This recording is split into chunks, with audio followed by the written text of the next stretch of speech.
Rata-rata setelah pancing dilepas itu dapatnya berapa ekor? Tidak bisa dipastikan. Tidak gitu? Ya. Kadang juga bisa kosong. Masa? Kami buang pancing sampai 1.400 pancing, Ya. kan juga bisa kosong. Bisa kosong ya? Ya, kalau pas lagi sepi kayak gitu kan, kita juga 1 ekor, 2 ekor. Tapi kalau memang pas ada juga sampai 10 ekor, kayak gitu Pak. Jadi untuk hasil tangkapan tidak bisa dipastikan. Tidak bisa dengan Pak ya? Nah. Kami selama ini di sini sebagai pembina untuk melihat, mengawasi Ya. penanganan mutu di atas kapal dan juga mensertifikasi kapal. Ya. Selain mensertifikasi kapal ini untuk cara penanganan ikan yang baik, kita Ya. mensertifikasi juga awak kapalnya.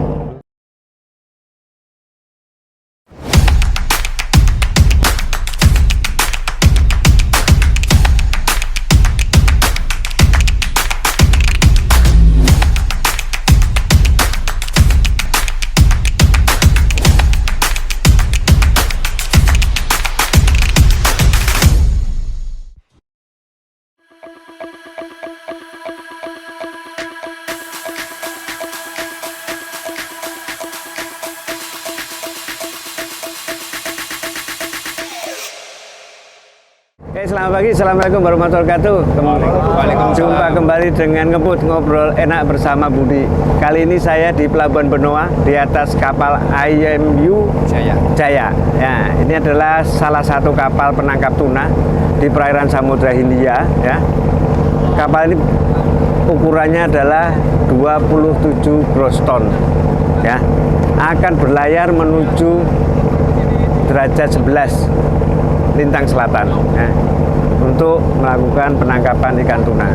Ini adalah satu perjalanan keberangkatan. Bersama saya adalah Mas Venio ya. Ini adalah salah satu observer ya yang nanti akan mendampingi ya, di situ mendampingi. Dan untuk mutunya, petugas mutunya adalah Mas Hitler namanya ya. Nah, di sana adalah Pak Gede. Pak Gede ini sebagai operator agen kapal. Agen kapal. Didampingi saya adalah kepala pelabuhan ya, Pak Andi dan Pak Andri, itu dari kepala pengawasan PSDKP ya. Ini adalah satu inspirasi, mungkin menjadi satu yang perlu kita kenalkan bersama, bagaimana aktivitas penangkapan ikan tuna ya, yang dari kapal yang besar hingga sekarang ukuran 27 pun juga berjuang ke sana untuk menangkap tuna ya. Pak Andri dulu, kita mulai dari Pak Andri ya. Nah, Pak Andri, ini dari segi aspek pengawasan ya, ini kan pasti akan mendapatkan dukungan, pembinaan, kepatuhan dan semuanya Ya. Ketika mau berangkat, persiapan apa saja yang harus dipenuhi? Kondisinya harus diperiksa dulu Bapak, Ya. kelengkapannya. Nah, Kapal ini, kelengkapan kapal ya. kelengkapan kapal, baik dokumen, Ya. fisiknya. Nah, Kemudian nanti kalau memang sudah sesuai, ya, baru bisa diarahkan untuk memenuhi keberangkatan. ya, SPP, menurut SPP. SPP, oke ya. Jadi semua dokumen dicek ya. Diberikan SLO. SLO dari Bapak ya. Setelah itu baru nanti dilanjutkan ke Kalabu. Kalabu, Pak Kalabu ya. Setelah memenuhi syarat, kapal itu prosesnya berapa lama dari SLO terbit kemudian mereka sudah siap untuk berangkat? Setelah dari SMO kami lanjutkan pemeriksaan mengenai keselamatan dan keamanan kapal. Oke, keselamatan dan keamanan kapal itu oleh pelabuhan ya. Ya. Ya.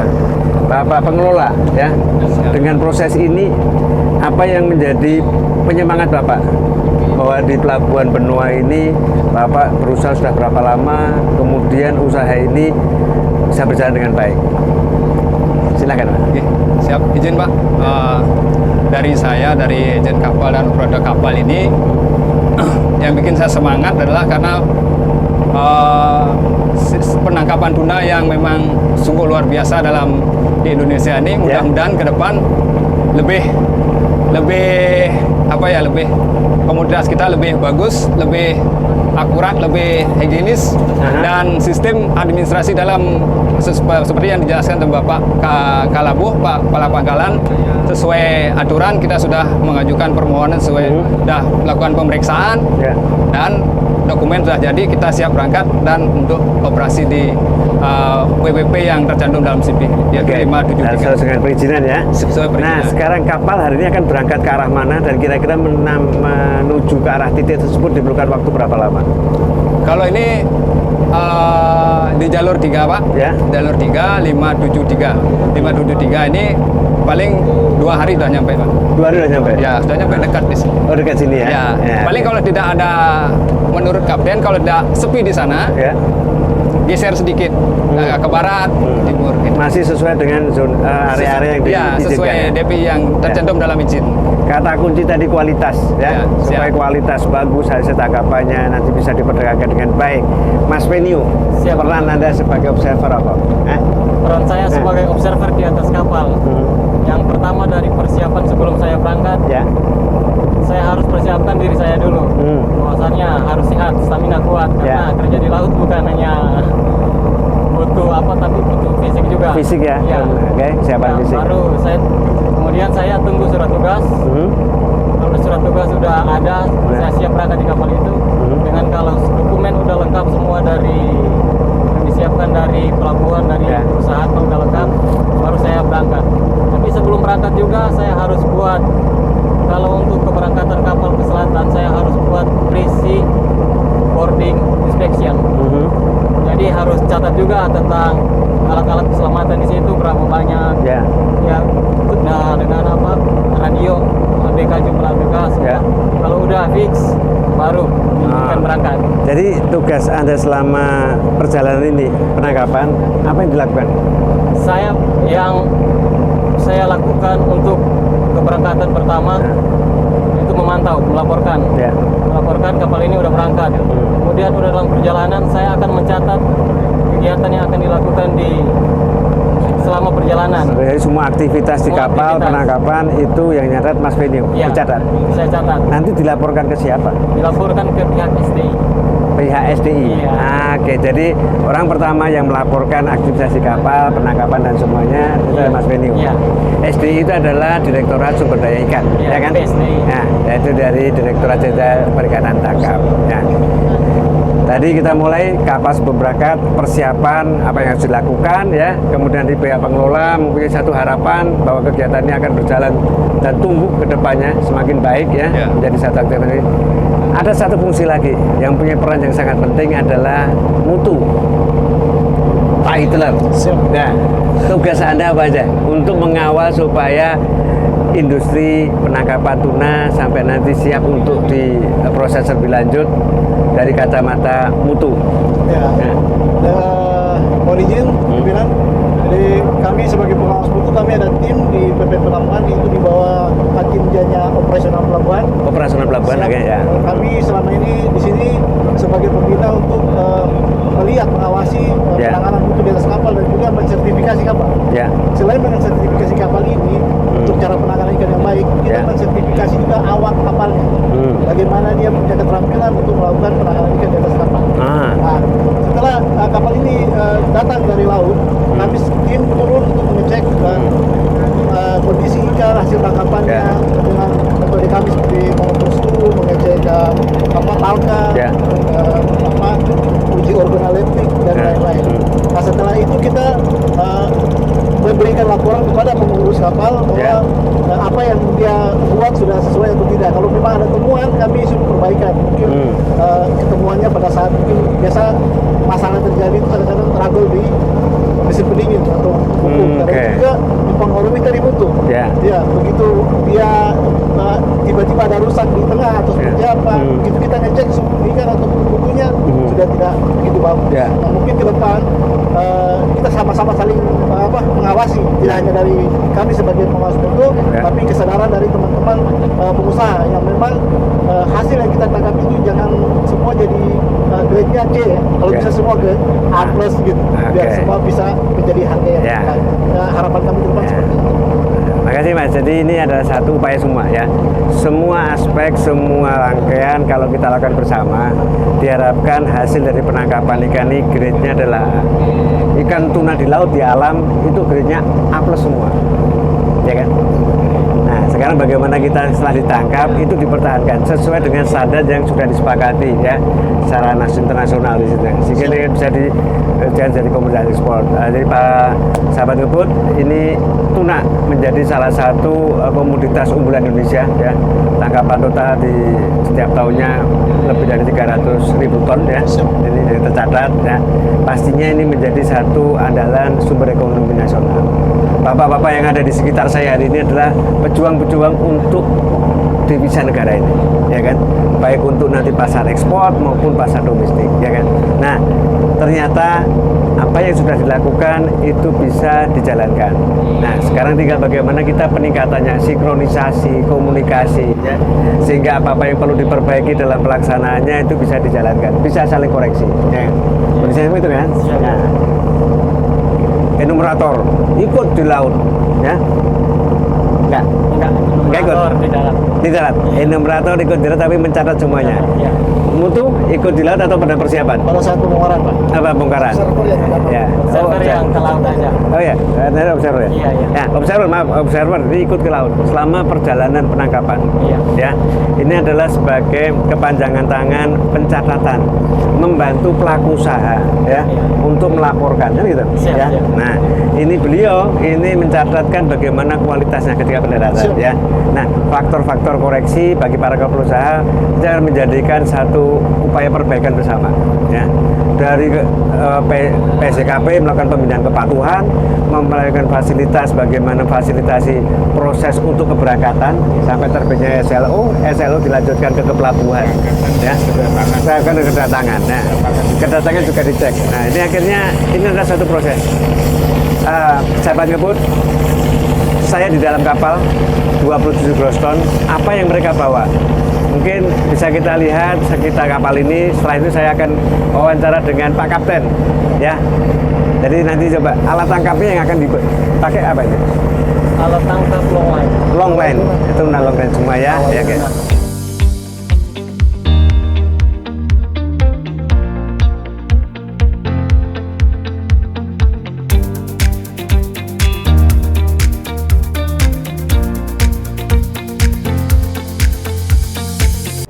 Sahabat ngebut, saya akan berbincang-bincang dengan Kapten.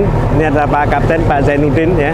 Dengan seriusnya dia akan berlayar menuju Samudra India, tempat fishing groundnya, ya. Tentu sebelum berwawancara kita di sini ada 27 GT27. Ini adalah besar ukuran kapalnya. Kemudian nomor registrasinya terpampang jelas. Ini bagi para pengawas juga menjadi salah satu alat untuk membantu pengecekan bagaimana perizinan tersebut. Ya Pak. Nah, Pak Zainuddin, izin saya masuk ke situ Pak, izin. Saya bergabung dengan Bapak. Iya, untuk Nah, ini ruangnya Pak Kapten, Pak Nakoda, ya. Itu peralatan apa saja Pak yang Bapak bawa Pak? Ini ada kompas ya Pak ya, bentukan ini, bentukan arahnya, ya. Kemudian radio. ini autopilot nih. Sorry, autopilot ya. Ini autopilot. Autopilot. Kemudian itu ada alat untuk mengecek suhu palka, ya. Nah, Ini kemudi, Pak. ini kemudian ini ya. Ini remote. Oh, remote. Ini manual ini. Oh, manual itu sini ya. Nah, Jadi ganggu kalau depan. jadi Pak Zainuddin bekerja sebagai nakoda sejak berapa lama?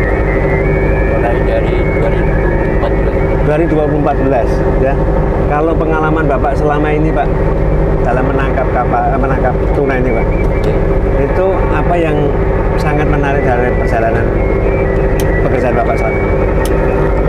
Tantangan di laut, cuaca, atau Kalau pantangan di laut tidak ada cuaca yang kurang bagus, ya begitu. ya. Kebetulan kita kan harus menghadapi gelombang angin. Cuman kalau memang sudah musim-musim cuaca yang kurang bagus, biasanya ada ini kan teman-teman yang bawa fleksibel untuk memantau cuaca itu. Ya. Kalau memang nantinya cuaca sudah semakin tekanan angin rendah, jadi kami berusaha untuk menghindar. Bapak mendapatkan keterampilan sebagai nakoda itu mengikuti pendidikan atau pelatihan Pak, atau memang Pengalaman. pengalaman Pak? Harus mempunyai sertifikasi. Tapi sertifikatnya ya Pak? Nah, oh gitu ya. SKK angkapin 3, Pak. Iya. Sampai tiga ya? Untuk ukuran Angkapin kapal 3. 27 gross ton itu kita harus mempunyai angkapin. Oke, jadi ada sertifikasi yang harus dimiliki ya. Pak, selama berlayar berapa bulan Pak? Kalau sudah berangkat itu Pak? 3 bulan. 3 bulan. Bapak menghilangkan kejenuhannya dengan apa, Pak? Selama 3 bulan di laut.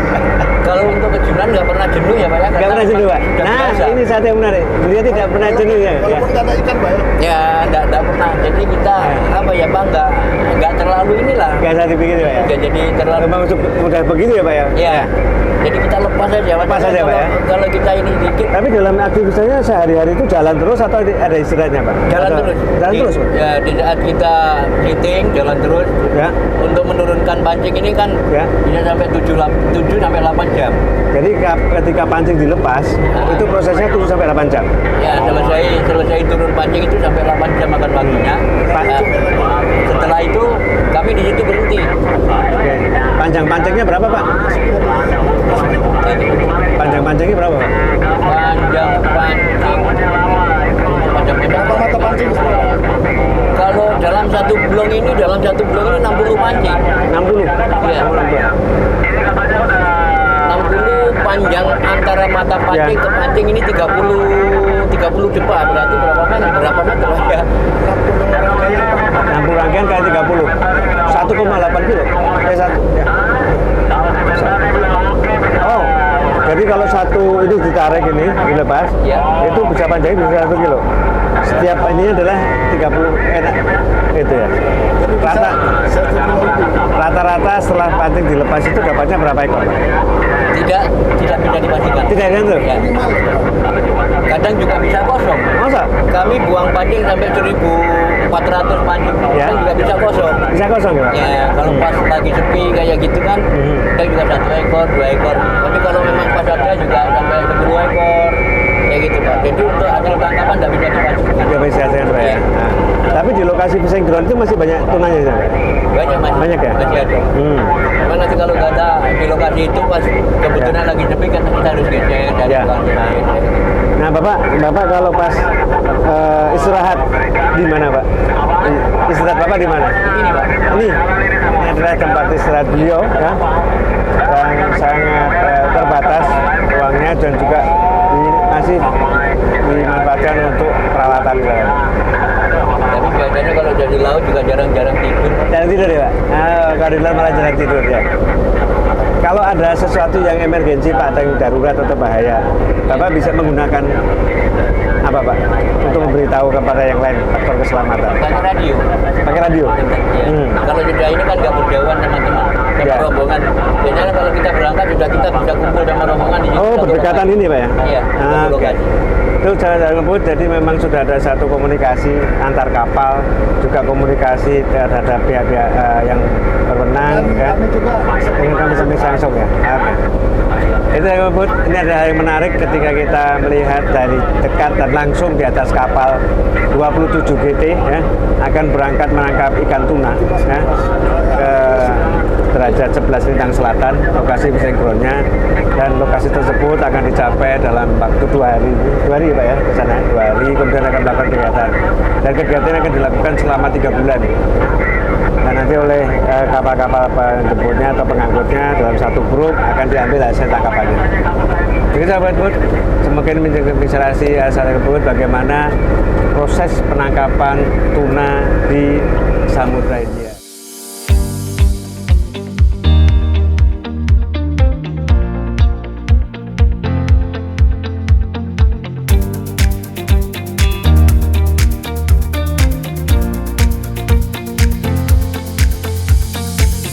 Sahabat Ngebut, Assalamualaikum warahmatullahi wabarakatuh. Waalaikumsalam. Jumpa kembali bersama Budi, ngobrol enak bersama Budi Ngebut. Hari ini saya di Pelabuhan Benoa, di atas kapal, namanya kapal apa? Namanya Hiroshi 17. Hiroshi 17. Hiroshi 17. Ini ada pemilihannya Pak Atien, ya. Nah, ini adalah kapal yang baru saja datang menangkap ikan di Samudra di daerah RFMO, ya. Ya, di laut bebas laut lepas. Nah, ini adalah kita lihat nanti satu proses ketika kapal datang mendarat, proses apa saja yang harus dilalui, ya. Ya, maksudnya juga dengan Pak Ricci dari Bandar Layan. Ricci dari Bandar Layan. Pak Ricci dari Bandar Layan. Bandar Nelayan, kemudian kepala pelabuhan dan juga dari kepala pangkalan PCKP, ya. Namun yang ini lagi adalah Pak Sekjen dari Atli dan ini. Nah, sini Mas. Siapa? Namanya Mas Rahman. Mas Rahman ini adalah observer, ya. dia mengawal penangkapan ini. Sudah berapa lama bertugas kapal ini berangkat sampai ke sini? Berapa hari? 44 hari. 44 hari ya mengawal bagaimana proses penangkapan. Tadi temannya yang kita sudah pernah dengar tugas-tugas dari observer ya. Hari ini datang, kapal ini belum bisa dibongkar muatannya.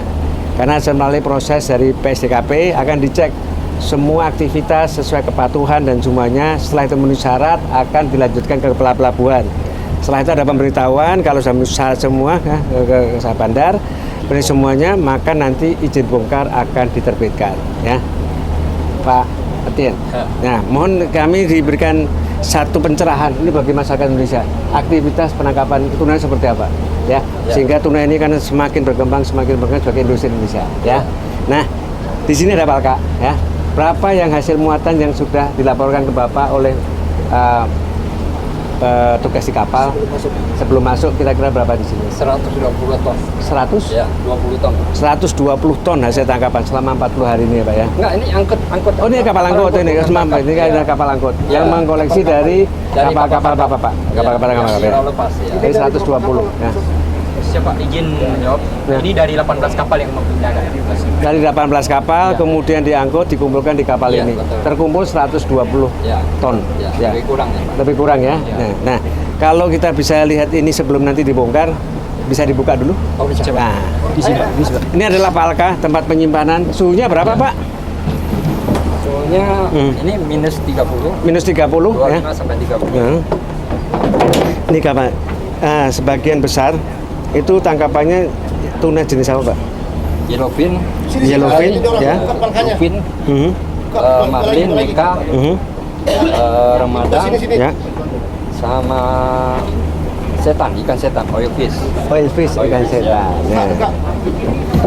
Oke, ini adalah hasil tangkapannya.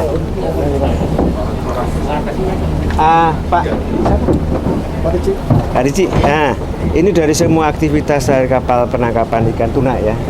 Kira-kira dari apa yang asosiasi tuna longline ini. Ya, itu yang menjadi suatu upaya, selalu menjadikan suatu upaya untuk peningkatan apa ya, Pak? Jadi memang karena kita operasinya itu kan jarak jauh ya. Jadi memang collecting ini menjadi esensial ya, sangat penting. Jadi kami membutuhkan kapal ini. Samping kita bisa mengangkut ikan pulang, kita juga bisa mengirim sembako untuk kapal yang Lebih sembako. Ya, Oke. betul. Logistik lah ya, Ya, kan logistik. ya. Nah, tren untuk perdagangan internasional ya, itu kan salah satunya adalah persyaratan MSC. Ya, siap. Ya, para anggota ADLI yang sudah punya MSC berapa dan akan didorong kapan ini semuanya sudah memenuhi syarat tersebut? Kalau dari MSC ini kita kan memang sudah bergabung di namanya DIVIP. Ya. Nah DIVIP ini memang prosesnya ini akan menuju ke MSC. Ya. Ya tahun ini kita lakukan proses pre-assessment. Pre-assessment, Nah, ya. dari pre-assessment ini kami berharap nanti kan ada temuan kendala yang harus kita perbaiki. Ya. Nah, dari situ kita baru bisa maju lagi. Ya. Kita maju memang untuk menuju MSC. Ya, jadi sahabat ngebut, upaya-upaya meningkatkan kualitas, meningkatkan daya saing hasil tangkapan tuna Indonesia ya melalui asosiasi tuna longline ini berupaya semua anggotanya memenuhi persyaratan sertifikasi yang diterbitkan oleh salah satu badan dan salah satu adalah MSC ya. Ini persyaratan. Ini menjadi suatu persyaratan negara penerima sana, negara tujuan ekspor ya. Nah ini adalah satu upaya. Bapak sudah memiliki? Ini juga sudah tergabung di dalam sudah. Oh, jadi dalam proses ini semua dalam proses ya. Nanti ini proses ini menjadi satu concern, satu perhatian dari ADLI ya untuk diprioritaskan untuk mendapatkan sertifikat tersebut. Sehingga itu menjadi satu peluang pasar yang semakin besar ya Pak ya. Begitu sahabat ngebut, jadi proses sebelum bongkar ya itu adalah persyaratan kepatuhan yang akan dicek oleh PSDKP ya. Kemudian para pemilik dan pelaku usaha itu juga mendapatkan informasi dari petugas yang dari sini, kira-kira tangkapannya berapa jenisnya awalnya, nanti baru dibongkar akan ditimbang, akan dicek jenisnya apa saja. Itu ya Pak ya. Itu sahabat ngebut, jadi satu informasi, satu gambaran aktivitas dari tadi penangkapan, salah satunya sudah kita mungkin tadi kita lihat bersama.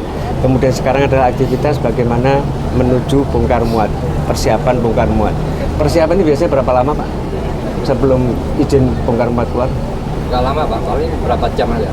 Ini ini kebetulan udah siang, kita tunggu karyawan habis istirahat makan baru bongkar sekitar jam Tapi 1. suratnya sudah keluar, surat bongkar Belum, izin? masih proses. ya? Sebentar lagi. Oke, sambil menunggu proses, para karyawan yang petugas-petugasnya juga Ya. sedang istirahat siang ya. Ini adalah satu hal yang menarik. Nah, ini adalah alat yang dilihat di situ, sudah disiapkan apa? Kerennya. Keren. Nah, dari sini langsung Ya, ke sana. Boleh nggak ketika bongkar itu kena matahari? Nggak boleh. Nggak boleh. Nggak boleh. Harusnya nggak boleh. Seharusnya nggak boleh. Oke. Nah, itu adalah salah satu syarat untuk mempertahankan kualitas. Ya. Terima kasih sangat, Bu. Wassalamualaikum warahmatullahi wabarakatuh.